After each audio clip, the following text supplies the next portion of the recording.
Afternoon. Going to call the Port Hueneme Water Agency meeting of January 21st, 2020 to order, beginning at 4 p.m. Can we get a roll call, please? Members Marcus. Here. Hernandez. Present. Rollins. Here. Ex officio member Jacobson. Vice Chair Bouchard. Here. Chair Munoz-Schnapp is absent for the record. Now would be the time if there's any members of the public that want to address the board on something that is not on the agenda, that we would take public comment. Seeing none, we'll move on to the agenda approval for the agency. So moved. Second. Is that Marcia that did first? Yes. All those in favor? Aye. Aye. Any abstentions or nays? There's no presentation, so we'll move to the consent agenda. We have the minutes of the regular meeting of November 18th, 2019. Is there a motion to approve those minutes? All those in favor? Aye. Just for the record, I'm abstaining since I was not here. Any nays? Just a clarification, are you abstaining from the minutes, or are you abstaining from both that and the cash disbursements? Just the minutes. Thank you. I guess we could have taken both of those, huh? So we will need then a separate motion, I guess, on the finance cash disbursements for December 7th, 2019 through January 9th, 2020. Second. All those in favor? Aye. Any nays? Okay. The next item on our agenda is the business items, and I guess we can continue with the brackish water reclamation demonstration facility operational report, and this would be Mr. Villafana. Good afternoon, Board. Happy New Year. And good news for the last, this is a 2-month report because we didn't have a December meeting. For the month of November and December, the silt density index, the SDIs, were below 2, so our plant was in operation for both months. In November, our demand was 3.15 million gallons per day, which was less than October of this year.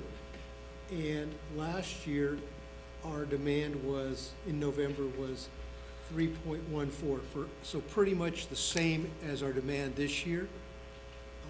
And then again, United supplies approximately for the month of November 80% of our water, and Callegas approximately 20%. In December of this year, our demand was 2.41 million gallons per day, which was less than our November of this year, which was 3.1 million gallons per day. And last year, our December demand was 2.7 million gallons. So we used less water this December than last December. And then for the year, PHWA was allocated 3,470 acre feet. We used 3,198 acre feet. And then Callegas, we were allocated 1,480 acre feet, and we used 585 acre feet. And again, the plant was in operation both months. Are there any questions? Just one quick question. Is the 3,470, is that the now unadjusted number after the restrictions were lifted at the GMA? That's what we had before. It was the current TEA allocation. So that's what we've been operating under, the temporary emergency allocation, and that's what we were allocated. So we haven't gotten that. I haven't gotten notified that it was lifted, and we haven't been given it. To my knowledge, I haven't been given a new number to use. Okay, thank you. I have a couple of questions here. Mr. Villafana, so we were doing a comparison between gallons used per day for November to December, correct? Correct, So we had 3.15 million gallons per day correct in in November. October, right? In October, Oh, no, in October, let's see, in October we had, of this year, of 2019, we had 3.41 million gallons per day. oh, okay. That was our usage in October. And- And, And then we've gone down to 2.41 yes. in December. So what can we attribute that decrease to? Cooling weather, that's primarily, typically what happens is you have, the weather cools off, there's less, you do get some rain. We had, Christmas time, you had a lot of rain around that time, so people don't irrigate. We shut off sprinklers. Most jurisdictions will shut off sprinklers if rain is forecasted, and homeowners are encouraged to do the same. Okay. So that's possibly where, and you just have, it's not as hot, so there's less Okay. overall water use. Yeah, that's quite a bit. Yeah, it is quite a lot, but that's historically the same as last year, because last December, as I said, last year December was 2.7 million, so you can see, the winter months we drop off. So the Okay. trend is the same as last year. Okay. Thank you. You spurred my interest when you said sprinklers. In our city, do we have those automatic sprinklers that can, when it's raining, you can automatically, like, computer turn them off, or do we have to manually turn them off? So like, whatever the normal sprinkler cycle would be, whether it be, twice a week or 3 times a week, if it's pouring rain, are we able to automatically turn those out, or do we have to manually go to each water station to do that? Manually. Fortunately, we have Charles Cable here. He handles that, but yeah. I'm sorry, I can't hear the answer. Miranda Park does have that type of system, where it's controlled by the weather, but every other station has Okay, thank you. there might be a chance to do that later.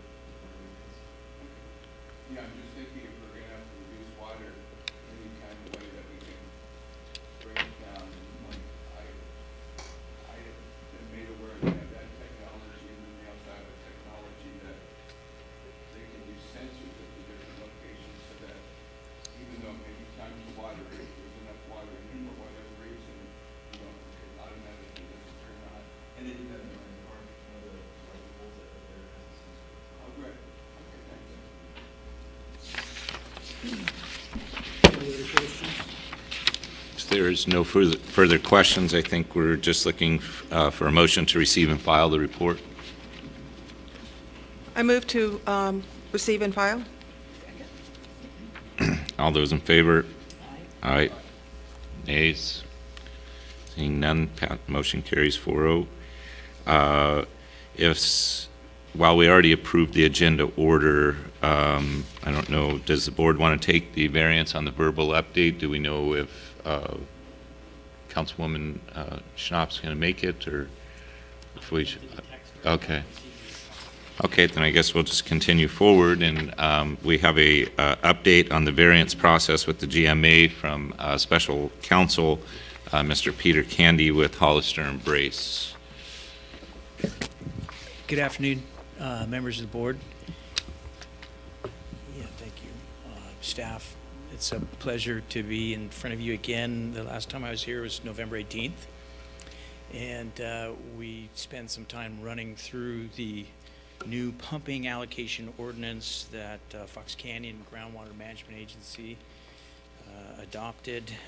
They adopted the ordinance on October 23rd of last year, and with I guess I would say a lot of fanfare. I don't know, a lot of fanfare. There's a lot of people who were not very happy with the ordinance, and since then we've seen at least one lawsuit filed, and then another tolling arrangement that's been agreed to with respect to a group of landowner parties that are not happy with the way that the ordinance came out. So in that regard, we're going to need to keep tracking the ordinance and any changes that the board determines that it might need to make to address the or resolve, as the case may be, the issues in the litigation. Jumping into this, I thought that before we got to the variance procedures and specifics regarding whether or not this board should proceed with a variance request, I thought we'd just go through and recap, highlight some portions of the ordinance. I have a quick question, if I may. Yes, regarding the lawsuit, and that's the city of Oxnard, right, who's filed that lawsuit? That's correct, yes. Okay. Does that in any way hold up the implementation of the ordinance, or is that it's going through nonetheless? My understanding is it's going through Okay. nonetheless. I believe that the city of Oxnard could make a motion to the court to seek to enjoin the implementation of the ordinance. I don't know whether they intend to do that or not, and then it would be up to the court, depending on the showing and the balancing of the hardships, to determine whether or not to stop implementation of the ordinance or Okay. have it proceed. All right. Thank you. As we're on the topic, is there a schedule for the court hearings that you're aware of? The only date that I'm aware of, because it was recently filed, is February 2nd, I believe, is a case management conference, the first case management conference.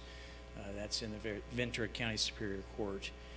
And so that's the first opportunity that the judge will have to meet with the parties and discuss status, timing, scheduling, that sort of thing.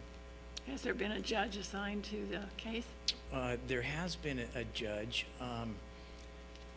Department 43, I think, Judge, do you remember? Okay.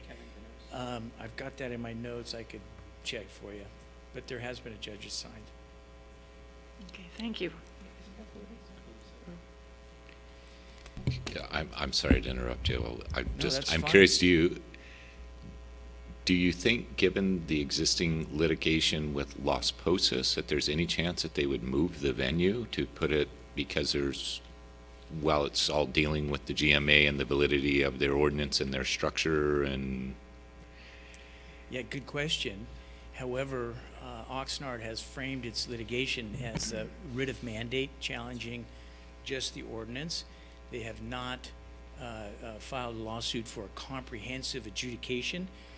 If they had filed for comprehensive adjudication, then most definitely it would need to be removed to some other county that's not Ventura County. But because it was a more limited attack of the ordinance and not a declaration of adjudication of the entire basin, water rights of the entire basin, it seems like it could stay in Ventura County and likely will be resolved by the judge here.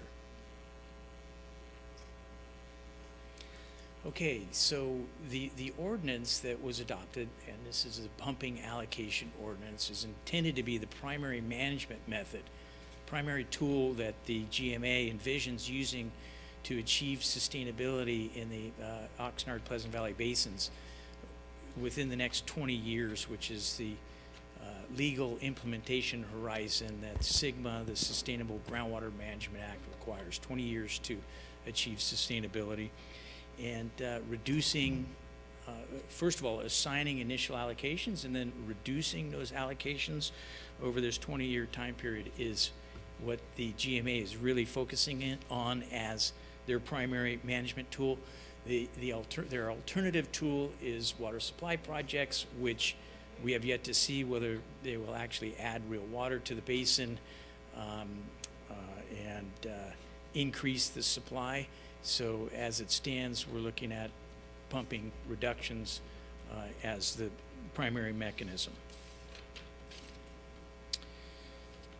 The ordinance, it was really only the first part of the ordinance that the GMA felt like they could get their arms around and get approved. It's part 1. It establishes only initial extraction allocations. Phase 2, as I call it, will address how future reductions are to occur.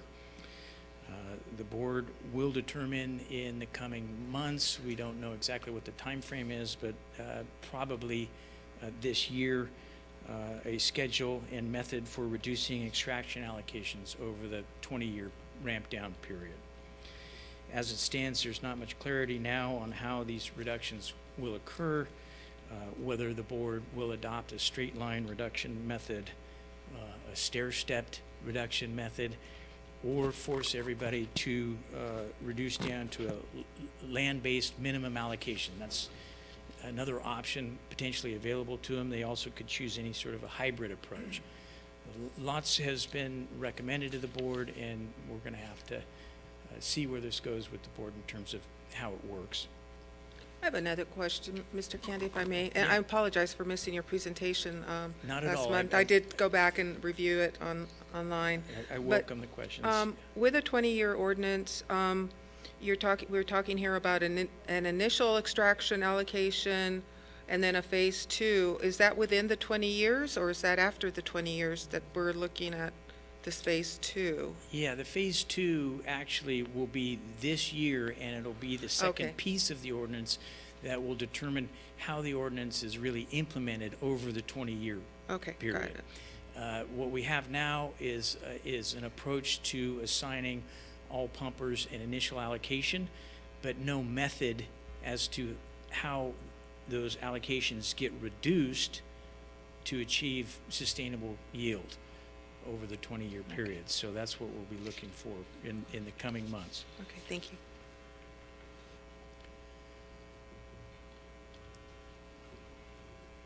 Okay, next slide. The initial extraction allocations, as the ordinance is proposed them, are going to be based on the average annual extraction of each pumper during the 2005 to 2014 base period, a 10-year base period. The extraction allocations will be assigned to extraction facilities, and the ultimate intent is to transition to a land-based system. We don't know what that'll look like, so for the time being, we've got these extraction allocations that will be assigned to extraction facilities. What that means for PHWA is PHWA's allocation will be assigned to United Water Conservation District. It's United's facilities that are used to pump and deliver water to the OH Pipeline Contractors. PHWA's initial allocation is in reality a sub-allocation of the allocation that the GMA will assign to United.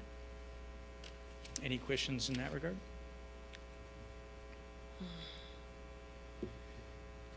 Per the OH Pipeline Agreement, United will hold the extraction allocation in trust for OH Pipeline Contractors, including PHWA.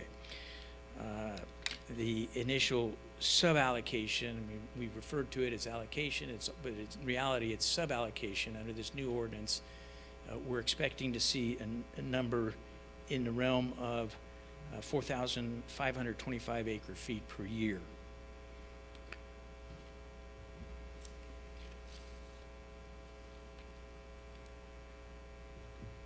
So the groundwater sustainability plans that Fox Canyon adopted for the Oxnard and Pleasant Valley basins contain these numbers in them as to what the pumping production levels must be in order to prevent seawater intrusion at the coast. I mean, basically these numbers for the Oxnard Basin, both upper and lower aquifer systems, as well as Pleasant Valley, upper and lower aquifer systems, approximates about 50,000 acre feet per year of pumping, give or take a few thousand acre feet. If we assume that after the initial extraction allocations are assigned and any variances, adjustments by means of variance are implemented, that we're starting with 100,000 acre feet of pumping per year, and over 20 years we need to get to 50,000 acre feet of pumping. That means basically, assuming straight line percentage reductions across the board, everybody's going to have to reduce by 50%. They're essentially what they're pumping now. So that's just kind of to put it in context out there to think about. Again, that assumes that there's no water supply projects that come along that enhance the supply and would raise that 50,000 number up to maybe 60,000, 65,000. It assumes, I guess, worst case scenario, really. So that's what brings us to the concept of variance. If we can assume that PHWA's initial allocation is in the ballpark of, or will be in the ballpark of 4,525 acre feet per year, question becomes, all right, is there a basis to seek a variance from the GMA that would adjust that allocation, adjust it upward, in order to ameliorate some of the impact of the pumping reductions that we expect to see. It's worth noting that the variances that would be granted represent permanent adjustments to initial allocations. I had a conversation with Kim Loeb of the GMA this past week to ask him that specifically, how was the GMA looking at least staff, looking at the issue of variances, and if variances were granted, would they continue to exist over the 20-year ramp down period? Kim's response was that he believed it would, that these are actually permanent adjustments to initial allocations, and they would stay in place throughout the implementation period of the ordinance. The ordinance contains specific procedures for an owner or operator to obtain a variance. The deadline to apply is this coming June 30th for the water year beginning October 1st, 2020. Given what we expect PHWA's initial allocation or sub-allocation will be, we're not expecting that PHWA is going to feel the impact of these reductions for maybe several years into the ramp down period. So the question came up amongst staff and whether or not it makes sense to seek a variance now, or whether it makes better sense to wait. I think that question has been answered pretty affirmatively if the agency decides to pursue a variance, it should be pursued now at this stage, even though we might not need it in terms of additional water supply for any number of years. Initial allocations are being established now and adjusted to this variance process. It's going to be much more difficult down the road, maybe 5, 6, 7 years down the road, to come back and seek a variance. At that point in time, if the variance is granted, it'll need to come out of the pockets of all other water producers in the basin. Right now, what we're talking about is establishing the initial pool of supply that everybody will share in. What I'm talking about is initial allocations plus variances. Add all those up in the basin. That's what the starting number is. And then the idea is to ramp down over this 20-year period to whatever the ending number is. And by getting in and getting an adjustment to the initial allocation initially, in a much better position than if you were to come along during the ramp down period when everybody's starting to feel the pain and asking for additional water, the ability to pump additional water. The GMA is going to look at you and say, well, where are we going to get this water? We're in the ramp down period, and if they do, or they were to grant a variance later in the process, it would essentially have to be spread across all pumpers in the basin. Everybody would have to absorb the hit. So you would expect that there's going to be a lot of people showing up opposing your variance request.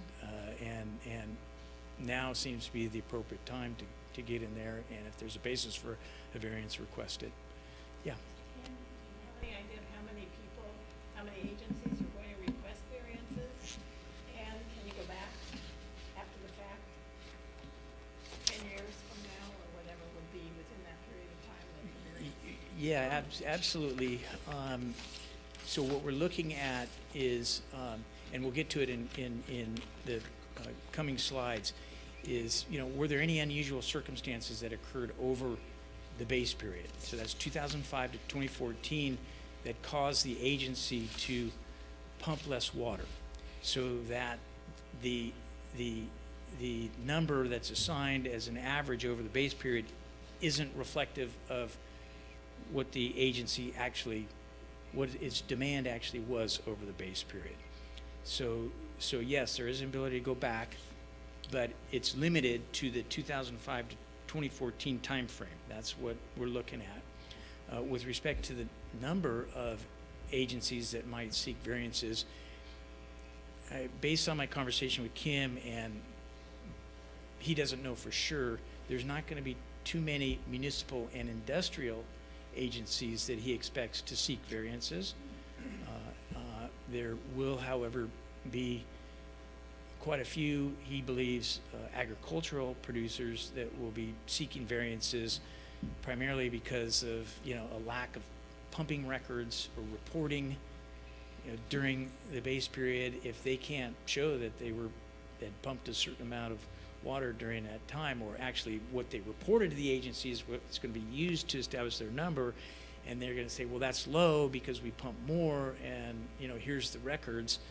Then the question is, well, why didn't you report that? But the agencies, the GMA is going to need to deal with that and try to deal with it equitably and come up with an approach to allow variances for innocent, non-culpable parties, and perhaps not grant variances for folks that intentionally didn't report to try to game the system back then. But anyway, we're getting a field of your question, and it does look like there will be a number of agricultural requests for variances, and perhaps not that many for M&I. I know Jerry probably has a question, but I just one more to add.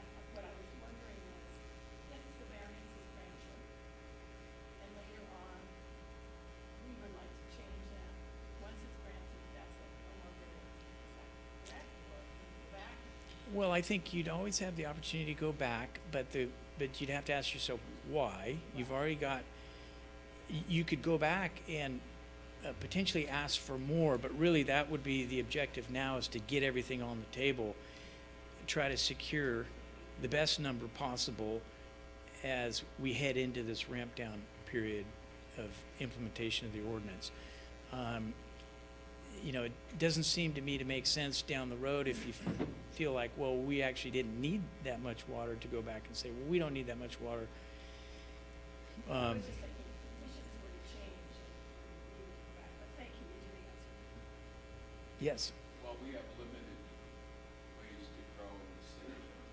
What happens to cities, our city or any other city that over the next 20 years grows substantially, Mm-hmm. needs a whole lot more water than what happened when this was first established?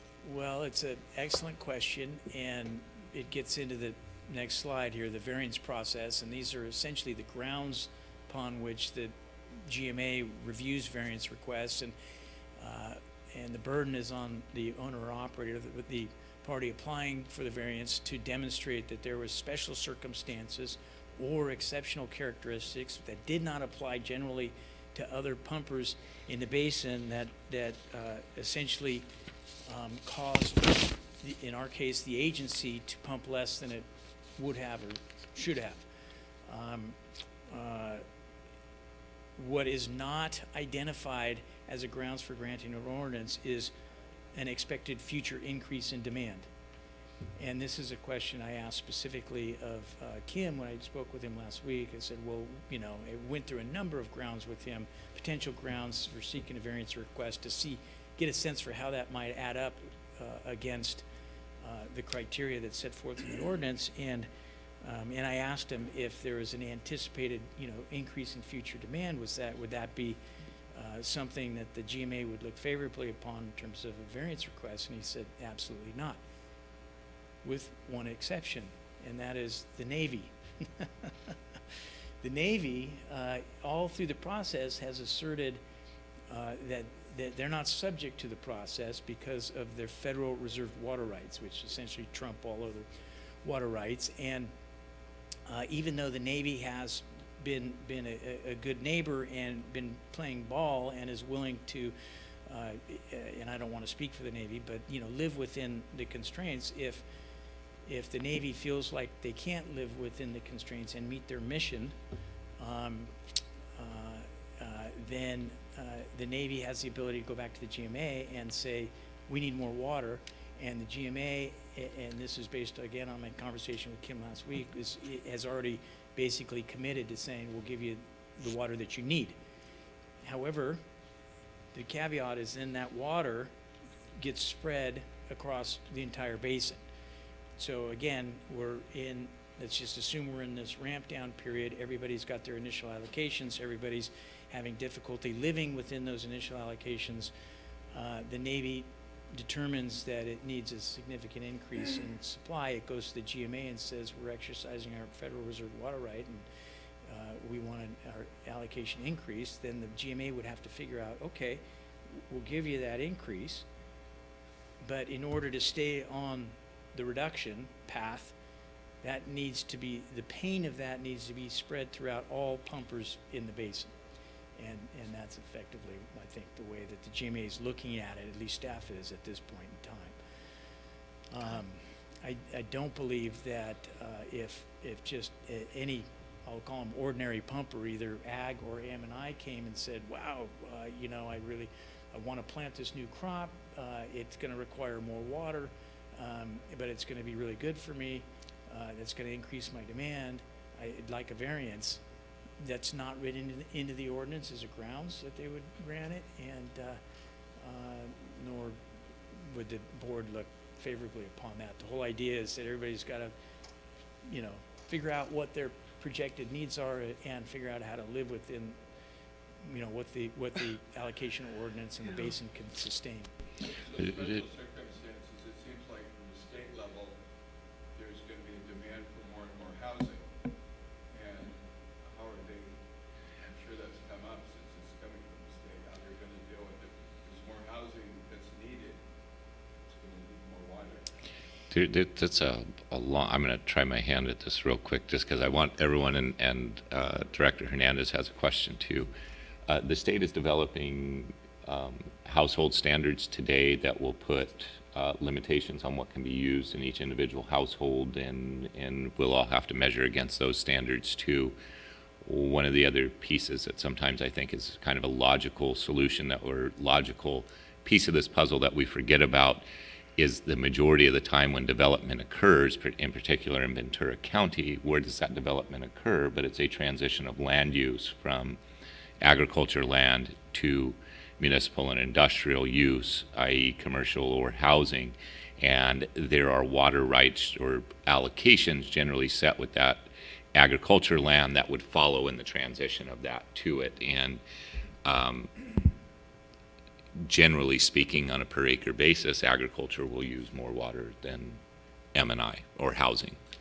That's not true for all commercial or industrial uses. Director Hernandez. Yeah, I was just echoing Director Rollins' concern. We're being told that we have to establish housing for affordable units, and everybody's given a number. So whether we have space to grow or not, we're going to have to figure out how we're going to accommodate that number, which means more people. So to not include demand as a criteria for a variance, it seems like they're cutting us off at the knees in terms of our ability to plan and prepare for an influx of new residents.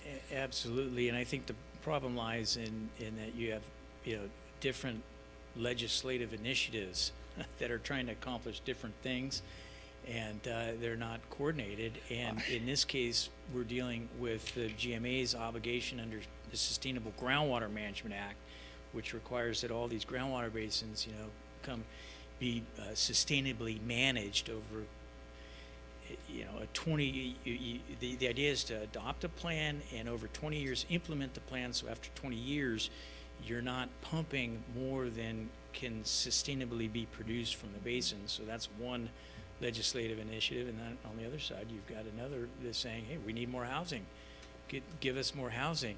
And so if, as Director Bouchard mentioned, you know, if you're converting agricultural land to a municipal use, that's recognized in the ordinance as a one-to-one transfer of the allocation. If it's more of an infill type of development project that you're talking about, you're gonna have to find likely someplace else to get the water.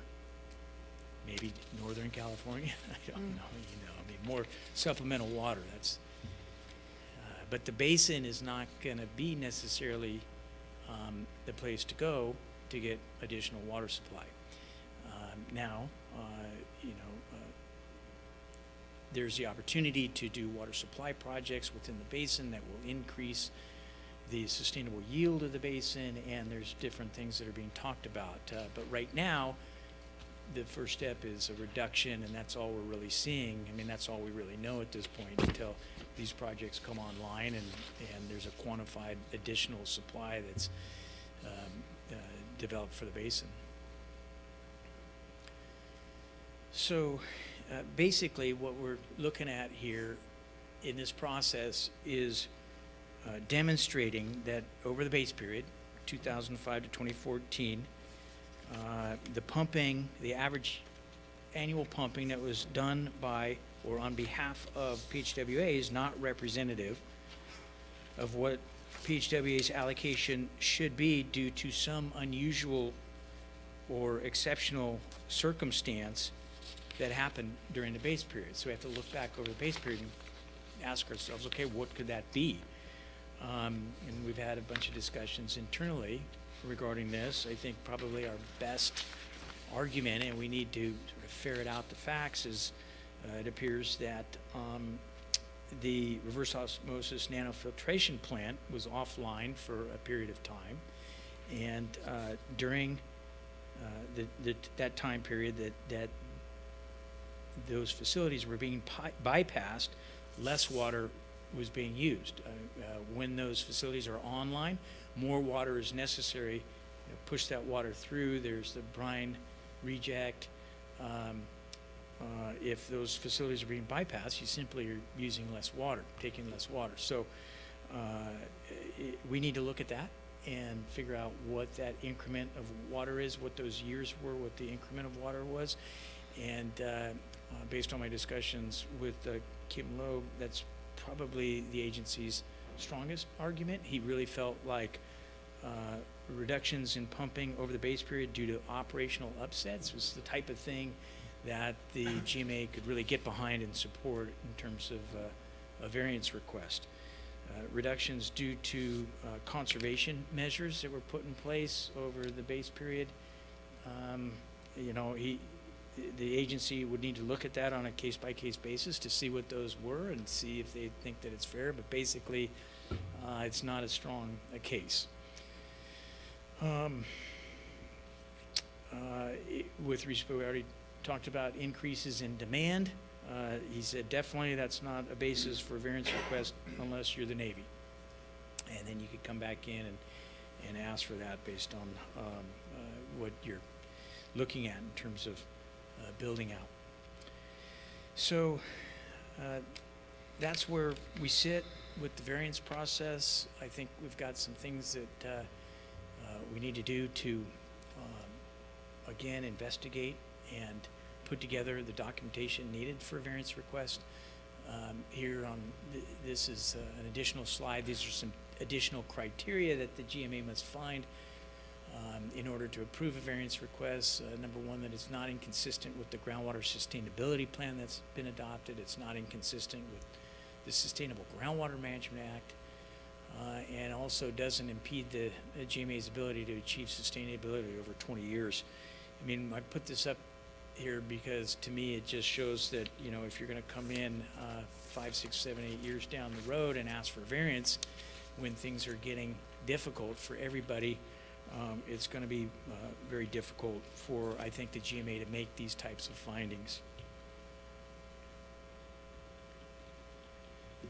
So with respect to next steps, the first thing that needs to happen is to confirm PHWA's initial allocation or sub-allocation. That's going to, we're expecting to see the GMA to put out, publish these initial allocations, at least what they believe they should be, in February 2020. That's according to Kim. They were hoping to get that out this month, but I think based on our conversation, it's clear it's not going to happen this month, but They're shooting for February. Once we know what the GMA has assigned to United Water Conservation District, I think we're going to need to sit down with United and really understand what PHW's share of that allocation is. If there's discrepancies, we're going to need to, I think, first work that out with United Water Conservation District, and then determine whether a variance would be appropriate. If we pursue the variance, if the agency pursues the variance, we're going to need to do so in conjunction with United Water Conservation District. The way the ordinance reads is it's United, the owner or the operator of the facilities, is the party that is empowered to request the variance. Once we understand some of these issues, understand what the number is going to be, the initial allocation, understand a little bit more about whether or not we have adequate grounds to pursue variance, we'll come back to the board with a report and a recommendation and ask for the board's support actually seeking a variance request. That's likely to occur in April, I would imagine. If it happens in April, then we have the month of May to pull together the request, the documentation, submit it before the June 30th deadline. The only other thing in the interim that I think is important to do is to track these other issues, legal actions affecting ordinance implementation.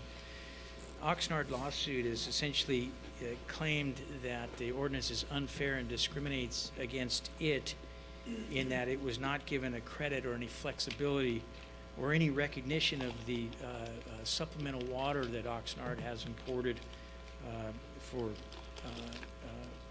past years, whereas such credit or flexibility was given to United Water Conservation District and Pleasant Valley County Water District with respect to the facilities, the pumping trough pipeline and the Pleasant Valley pipeline. This is Santa Clara surface water that I'm speaking of, and we spent a fair amount of time at the last meeting talking about the flex allocation, how that works. I'm happy to go over that again.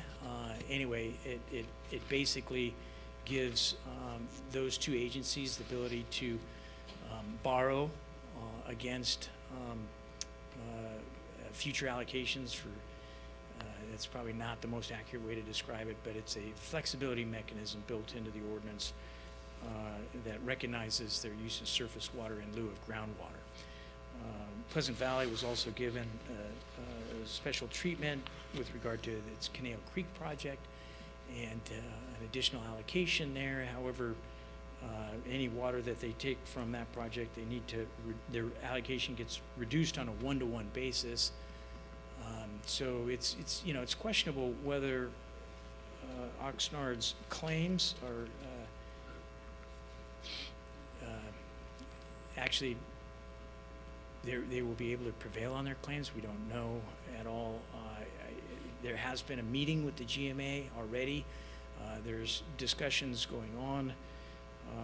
If, you know, what I can say is if there's any changes proposed to the ordinance in order to resolve the litigation, PHWA is in a similar position with respect to its importation of state water, and it seems to me that PHWA would be able to capitalize on any benefit that Oxnard was able to get. The ordinance is not going to be amended behind closed doors, in closed session or anything like that.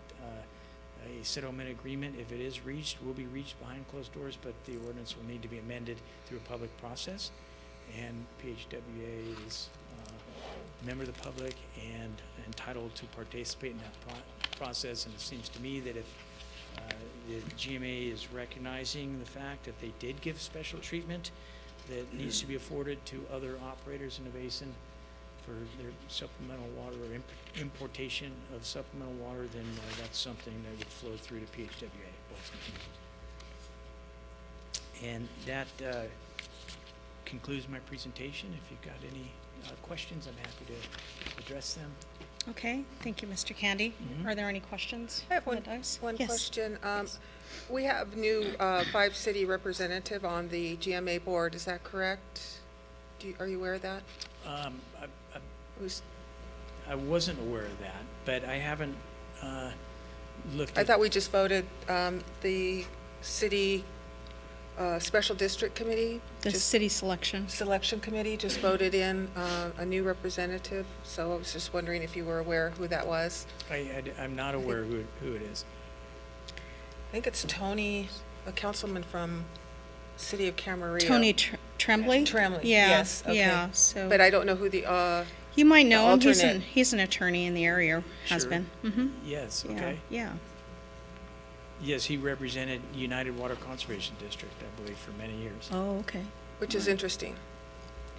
So he's going to be our five-city, Well, Rep, okay, right. and replacing Oranio? he's Director replacing Oranio? Charlotte Craven, Oh, okay, I apologize, yes. has a city rep, has the five cities that are represented on the board. Okay, So that's interesting, I think. that is interesting, yes. Any other? Channel Islands Beach? Okay, all right. So maybe knows a little bit more than of water, right? Or about water, okay.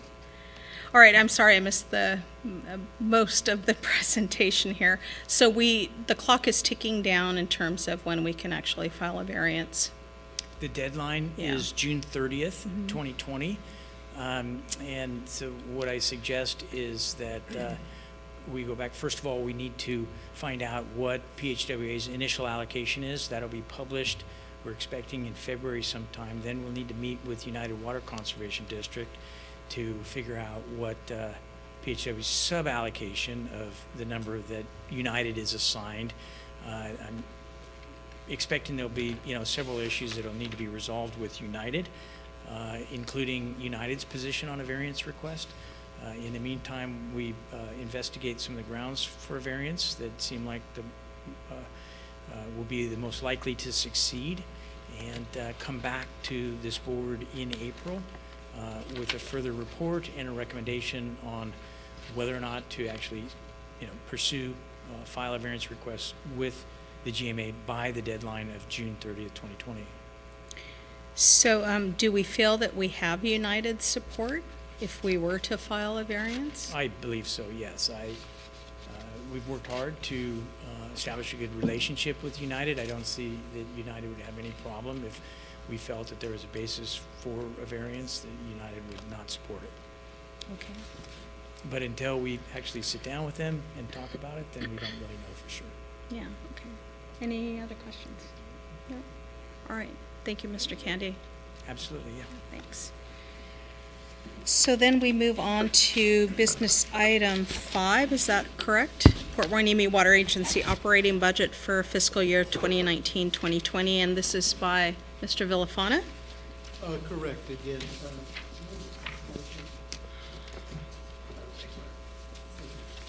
I want to start off with good news. We've got a PowerPoint presentation that, mirrors or parallels the staff report, and I think that's the best way to start with this. And this was a collaborative effort. As you know, that Akbar left left the Channel Islands Beach District, so Mr. Martinez has been working hard. Steve Hickox, who was our deputy director, he'll be gone almost 2 years, so it's been a juggling act for myself. So this has been a collaborative effort between Mr. Martinez. We did manage to get Mr. Hickox back through Milner via consultants to help us put together the budget. So I wanted to put that out there, first of all, that this had been a collaborative effort, and I sincerely appreciate Mr. Martinez's assistance on this, as well as Mr. Hickox, who right today is on the East Coast playing golf in a Pro-Am. He's enjoying his retirement. I guess. Okay, so first of all, I'm glad to report that PHWA rates to the city, the Navy, and the Channel Islands Beach District are not going to increase. And I'm sorry, they're not what? they're not going to increase. Okay. Currently the United Water District charges PHWA $537 and change per acre foot, and PHWA charges the city, the Navy, and Channel Islands Beach District $760.52. And this current charge is sufficient to cover PHWA's operating budget as we're gonna present tonight, or this afternoon. So that's good news up front that I wanted to share with everybody. Okay. Current, and our reserves. Currently, we have a reserve balance of $508,000. And from this reserve, we've put aside $172,000 and change for membrane replacement. And that leaves us approximately $336,000 for unanticipated expenses. So that's our reserve balance as it stands today or last month. And every year we put $50,000 into the reserve budget. So I wanted to give a financial picture of where we are up front. Now, this budget does not include any PHWA capital projects that may have been identified by the condition assessment report, and that was done by a Fleming consultant. So it does not include any. But it does include a number of capital projects that have been approved and implemented by United Water Conservation District. And PHWA is responsible for their pro rata share of the cost for the Oxnard-Hueneme Pipeline Fund. And the current rate structure that we just talked about includes funding for these projects. So these are projects that are funded, that have been included in United's budget and are going to be coming online, and they're included in the rate structure that's current. So does that mean, Mr. Villafana, that as United Water was going to, I think, implement or bring on someone who was going to do the first set of plans, that cost has already been allocated Yes. in the budget that we Yes. received from them? Okay. All right, the Oxnard-Hueneme Pipeline, or the OH Pipeline, it was constructed by United Water. That's what brings us water from United Pumping Fields, and the City of Oxnard, the Port Hueneme Water Agency, and a number of mutual water agencies make up the OH Pipeline districts and contractors. I just wanted to give an overview of who uses the OH pipeline, and each one of those members pays their pro rata share of these capital improvements that United has coming online. All right, United Water Conservation District, Oxnard-Hueneme Pipeline Fund. This is the account that pays for these projects, and it's all based on the rate that United charges the OH pipeline contractors. And you all have copies of this PowerPoint, hard copies of it. It was provided in your packet, so. All right, just a breakdown of the OH pipeline contractors and the capacity. The City of Oxnard obviously takes the lion's share. You can see that's 26.75, and that's cubic feet per second. And to get a better idea of what that is in gallons, we've included down at the bottom, 1 cubic foot per second equals 450 gallons per minute. So you get an idea. That's the capacity that's Oxnard's capacity out of the OH pipeline. And then you can see what PHWA says. Ours is 22. Oxnard and PHWA takes the lion's share of the capacity out of the OH pipeline. All right, water flow, and this we put in there, and it's in your packet. A lot of these terms are batted around, and just a quick reference so that you understand the definitions, and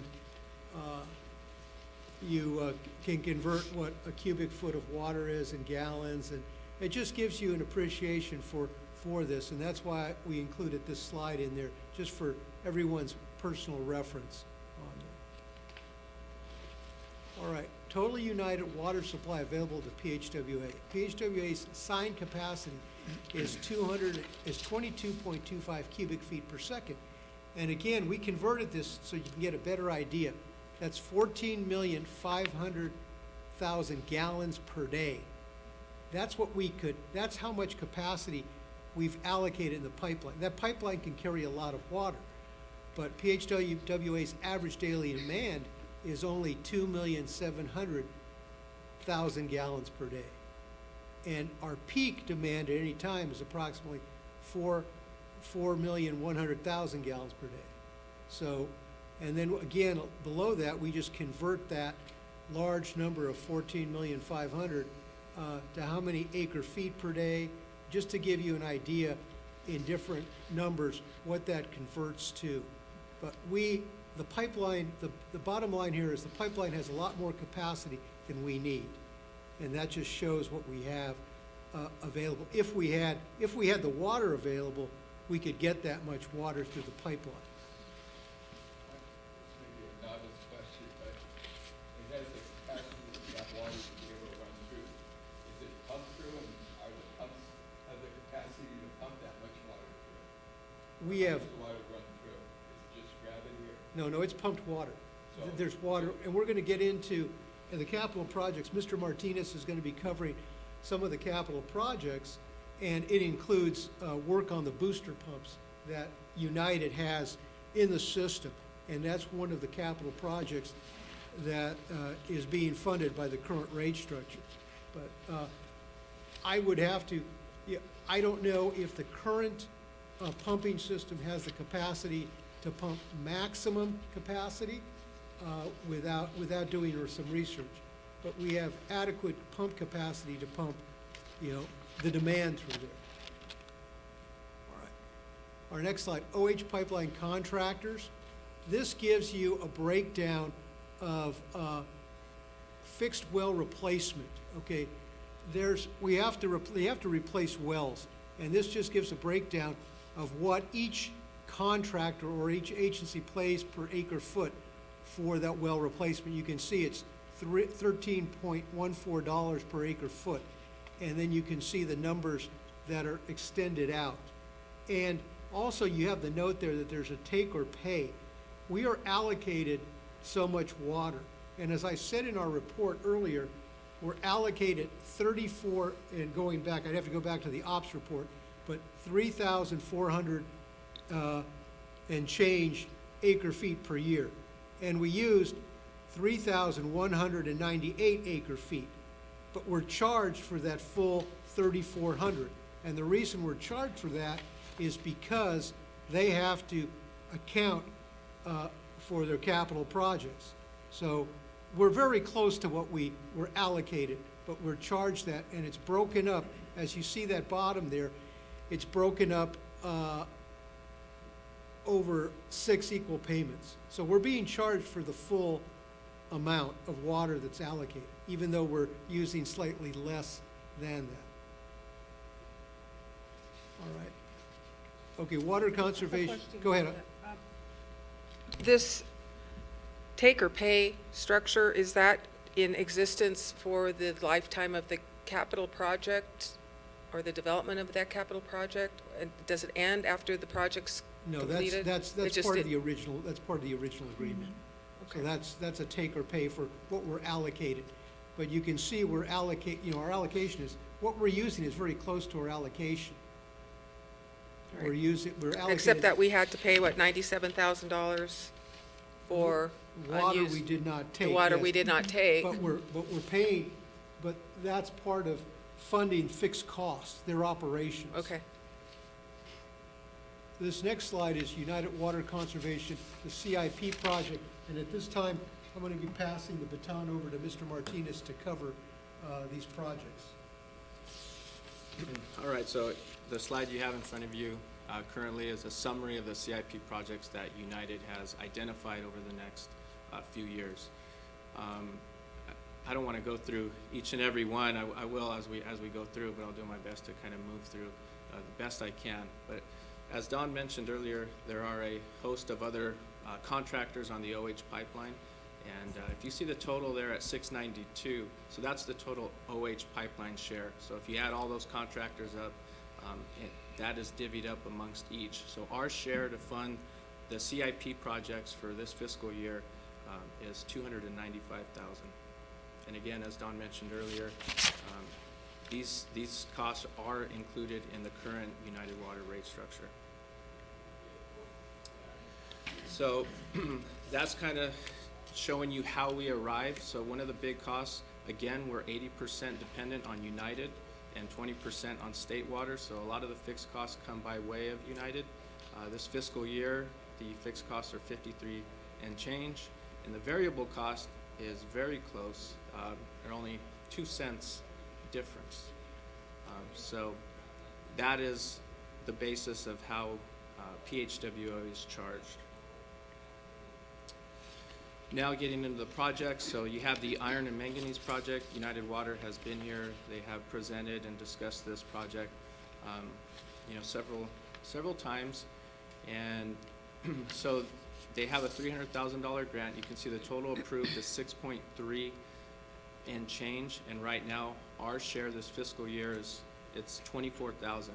So again, this was just a preliminary design, and that's why the numbers are as low as you see currently. However, they do plan to issue debt on the remaining to get us to that 6.3 million, and that looks to occur over the next, we should know over the next year with a 10-year payback. So as soon as we find that out, what that debt will be, we will pass that along, and we anticipate 5%. One of the projects, the rehabilitation project. So this is ongoing maintenance that needs to be done to rehab these wells, and this is one here identified. Our share this fiscal year is $18,500, so we're not the sole beneficiary of this project. Then you have the computerized maintenance management. Yeah, hold on just a second. There's a Yes. question from the dais. Sure. Pete, can you go back? Thank you. So when you, this slide here, when you're talking about this fiscal year and then we're seeing the 2021, they already have those projected numbers, and that's because the construction of these projects is actually occurring and the finance and the debt's out there. That's Correct. why we're seeing these large increases. Correct, yes. Thank you. Yep.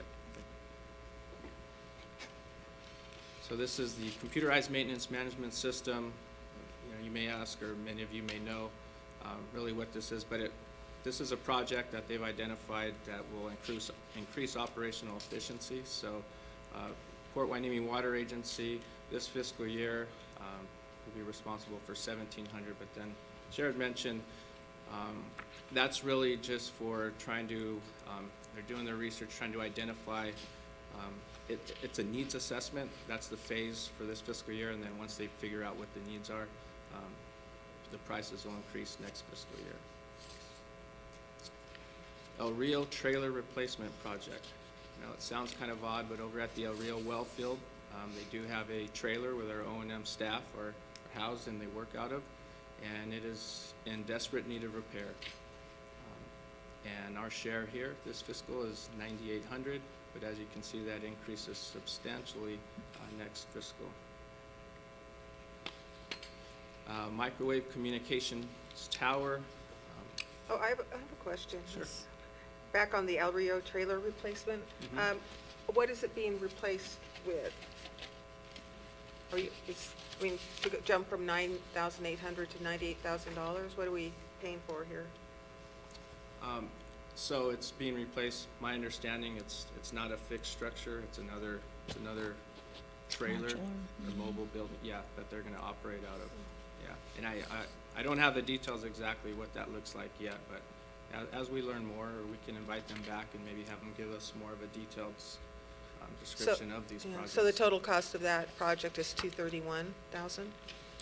No, total approved is $390, Oh, but oh, I because see, they're- okay, yeah, I got it. yeah. Thank you.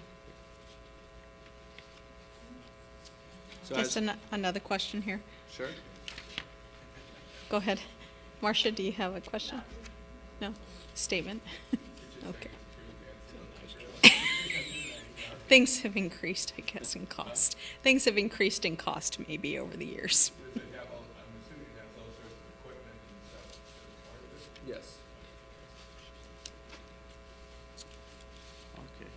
So what you're doing here, Pete, is you're breaking down everything that we had on page 12. Yeah. You're yeah, going just a brief individually. description on, Sure. yeah, what they are. If you guys want me to, I can fast forward. It's up to you. No, go ahead. That's No, fine. continue on. Okay. So this microwave communications tower, as you know, they're gonna be relocating to a new facility and moving from Santa Paula to Oxnard. So this is gonna allow them to communicate at their new facility. So there you can see 23,000 with the total approved of 267.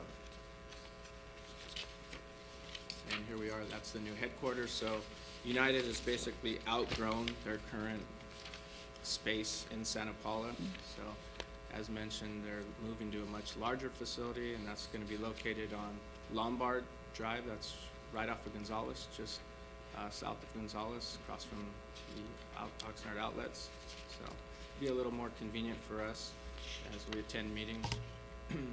That's over by St. John's Hospital, right? Yeah. That area. Yes, Mhm. yes, it is.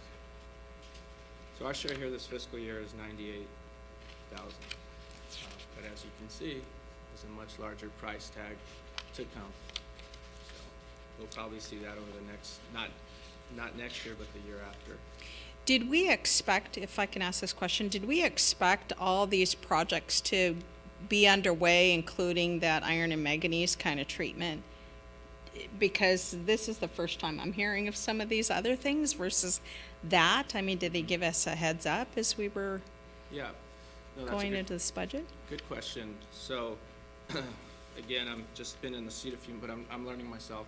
And my understanding is around April or May, United, and they've been very good about that. They reach out to PHWA, specifically those on the OH, so City of Oxnard and PHWA, and they present these projects and like a workshop, and there's opportunity for us to approve or not approve, to ask questions in an open forum. So I haven't been a part of that yet, but I plan to be this year. Okay.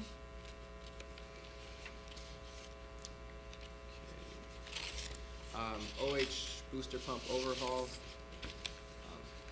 As Director Rollins asked, yes, there are several pumps at the El Rio well field that provide water to us here at PHWA, and this just calls for 4 needing to be rebuilt or overhauled, and work has not been done since 1997. Cost of this was, this fiscal is about $119,000. And there's a purchase and installation of an emergency generator at the El Rio Wellfield facility. So again, this is very similar to the remaining monies to be funded, like the iron and manganese project. So that is still to be determined, but they're likely going to issue debt, and hopefully we know what that will be, and as soon as we do, we'll report that back to the board. We do see a total project cost there at $898,000. Okay. Question, yeah. Yeah, did the agency consider any hazard mitigation funds for purchasing generators? That is The state hazard Great. mitigation, a question. Yes, I believe that is another, that's another reason why they're kind of holding off right Okay. now. I believe they did. Okay, Yeah, great. It's in their budget document. That's okay. I can pull it. I have some notes here.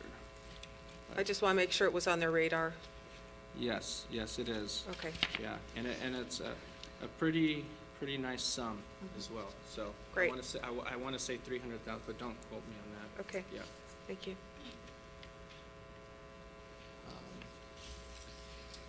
So again, these 2 projects are treated the same so all the other projects on the list were currently in the current rate structure from United. However, the remaining, the iron and manganese, and then the OH system emergency generator are not.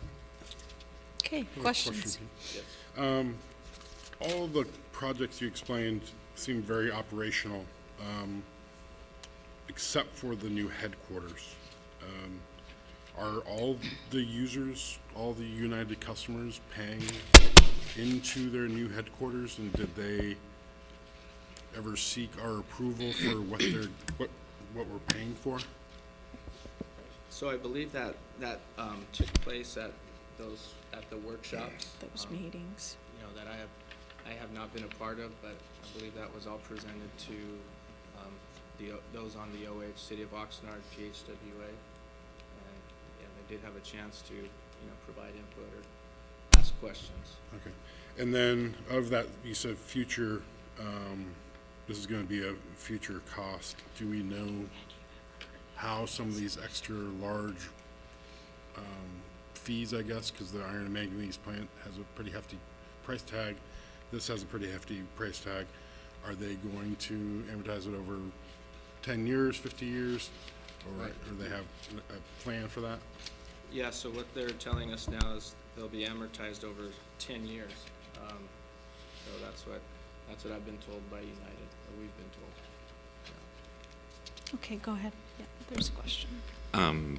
Maybe just a quick comment for Nathan's understanding. So when, if just for example, slide 23 that Pete put together that has a total approved allocation for the microwave communications tower, and this goes to the point you asked, does everybody pay into these?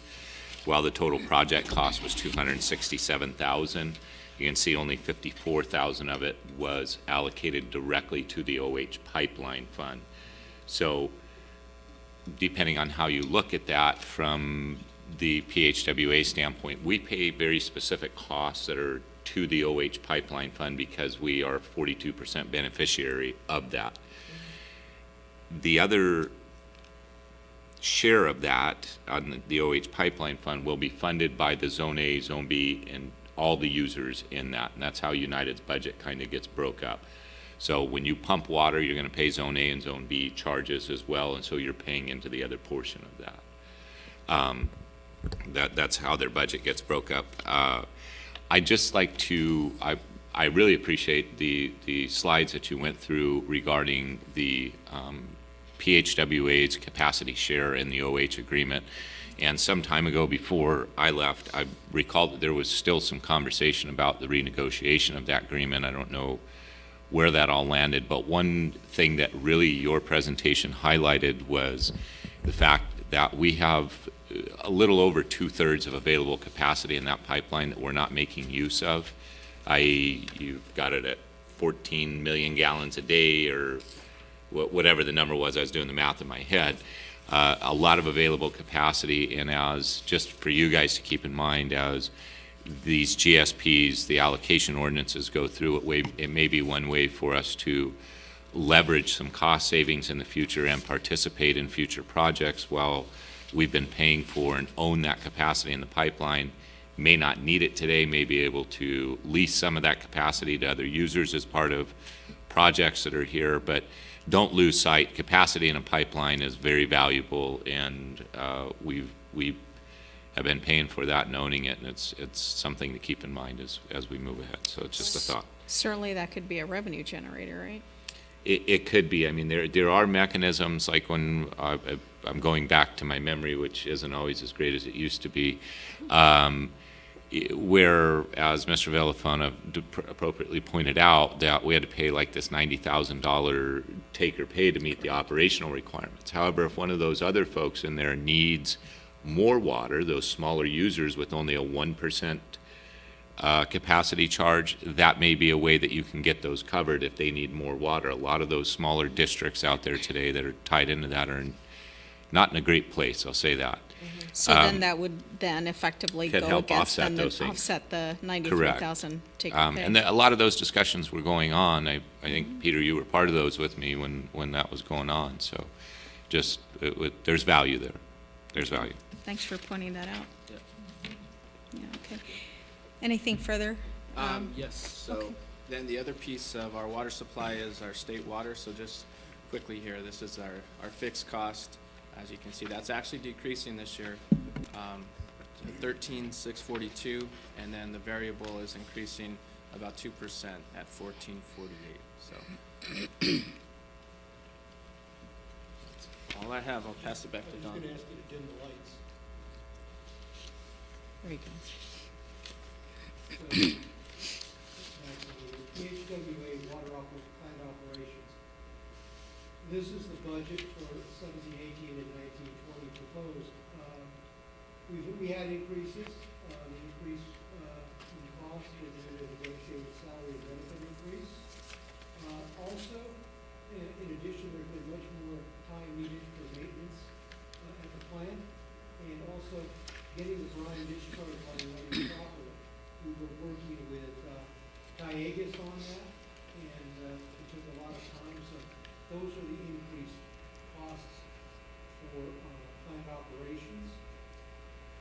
And again, just going back to where we are with reserves, we do have, reserves set aside for replacement membrane, and also, we still have over $300,000 for, unexpected expenses. And, at some other time, we're gonna have to come back with a recommendation. We have, it hasn't been discussed, what is considered a prudent reserve for PHWA. And, at some future time, Mr. Martinez and I will come back and make a presentation and a discussion, and what the board, will give us direction as to what we feel, what the board feels is a prudent reserve for the PHW. Okay, all right, yes, go. So I know, Mr. Member Bouchard had a question, yes, first, and then we'll get to you, Member Rollins, thank you. Go ahead. If we could go back to slide 32, your salaries and benefits page, or water plant operations. I was, looking through what was presented to us in the board packet, and it appears plant operations, while I see that number of 471,602 matches up, the 931,486 number, is that's city, not really PHWA? Or am I understanding that, I see the total down here, but that's not, that's O&M cost. Now I understand. Okay.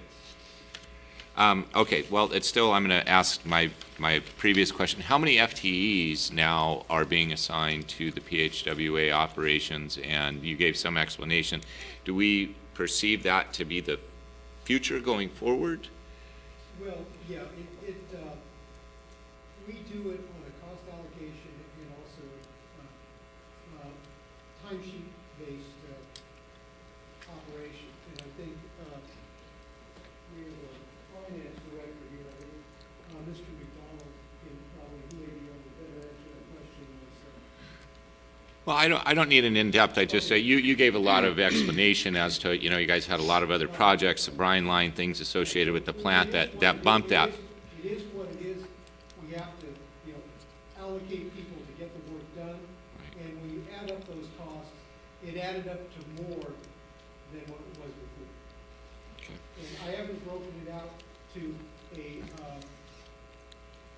a person equivalent per year, but that would be something that could be done, if you needed that information, we'd have to figure out what that is. But those costs reflect actual costs that were captured because that was the time you needed to get the work done. Well, what really rose in my attention to it was when we look at the City of Port Huenemy's water plant operations budget, and we look at the actual cost for 18-19, you see $90,000. The actual cost for 17-18 is $136, and now we're putting, and I'm looking at item 1001. We're seeing significant increases in staffing, and while I'm not arguing that it's right, wrong, and different, I know that it was a desire for us to ensure that the city was being treated fairly in its allocation and recovery of funds from the PHWA, and that its member agencies were being treated fairly in the allocation of those expenses of personnel as well. So, and that there was going to be some sort of time allocation study, time tracking implementation put in for the city. And again, I mean, that this isn't about, I'm not saying it's not right. I understand as the thing ages, it takes more time, and I'm not questioning it. But the ability, it could be that the city is allocating a lot more staff time than it's getting recovered through the PHWA, and without that kind of time tracking and coding of personnel, are we really able to define these, is I guess the question.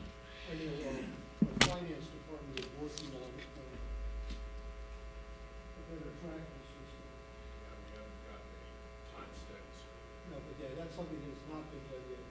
But it would be a collaboration between myself and the finance. Member Rollins, did you have a question? That slide on the membrane,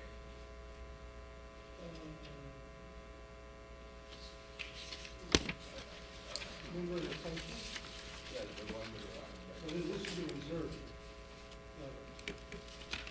I mean, ultimately, yeah. Ultimately, the membrane, what is the life expectancy when it's today, how much they can set aside for that? How much time is left on the existing membrane, and how much will it cost to replace it?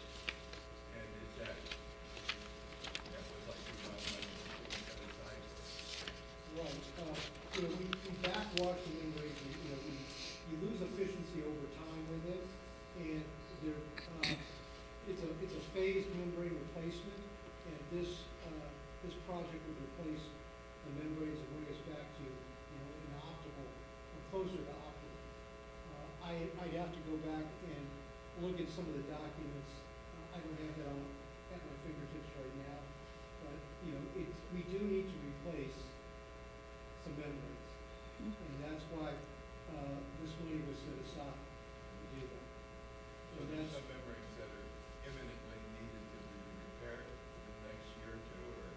They need to be replaced in the next 24 months, certainly. For some reason, I remember hearing that they had gone past their life expectancy, and so then therefore they would need to be replaced. You try to extend it by using, by backwashing and using chemicals to do that, but you can only do that for so long. And, it's to the point where we have to replace some membranes, so that's where we're going with this. Okay. Any other questions? Yes. Member Bush. I'd just like to thank you guys. It's a testament to actually the operation of the plant that we got, in some cases, I think an additional 10 years out of some of these membranes than what we expected. So it's a testament to how the plant's been operated. And this is not new. We started looking at this 5-7 years ago, I want to say, putting these membrane replacements out, and then found out that they were still performing really well, and the monies got shifted to some other things. But so good job on that, and we'll all move forward with doing what we got to do to preserve the asset. And so, yes, and so I have a question though on the personnel. Is that changed, that delta, because we don't have maybe some of the positions filled in terms of personnel? That would be the difference between budget and actual, when you look at 18, 19 specific. Yeah, it's a big jump, for sure. Okay. Okay, any other questions? All right, thank you, Mr. Yeah, thank you, Mr. Villafana and Mr. Martinez. Thank you. All right, so with that then, Make a motion looking for, to yes, approve okay. The Port Hueneme Water. Motion to approve the Port Hueneme Water Agency operating budget for fiscal year 2019-20 as presented. All right, is there a second? I'll second it. Okay, so there was a motion and second. All those in favor say aye. Aye. Aye. Opposed? All right, so motion carries unanimously. Thank you, Mr. Villafana and Mr. Martinez. So we move on, and did we need to do a roll call vote? Did you want to do that instead?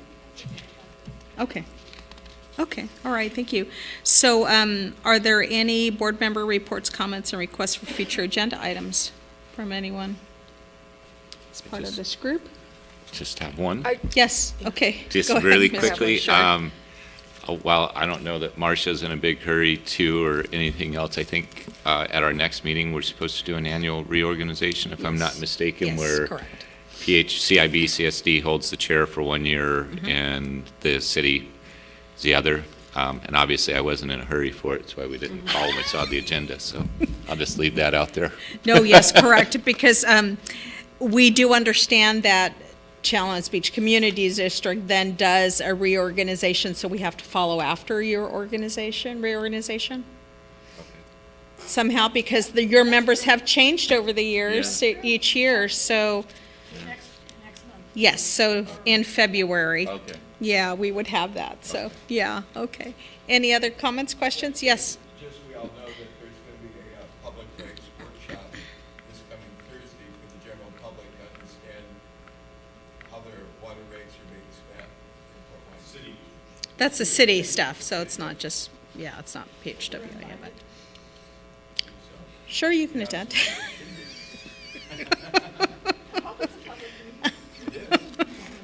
All right, any other comments? I just wanted to mention the appointments on the city special district committee.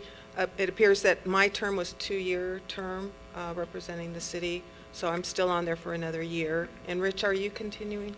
Sorry, Member Rollins? Yeah. Okay, you're continuing another year as well? Okay, Yeah, okay. thank you. Uh-huh. And you also are part of the Association of Water Agencies, is that? Yes. Yeah, okay. All right, Yes. very good. All right, well, thank you, everyone. And with that then, we adjourn. The next water agency regular meeting is set for, is it Tuesday? February 18, 2020, to be held here at 4 o'clock in City Hall chambers. Thank you.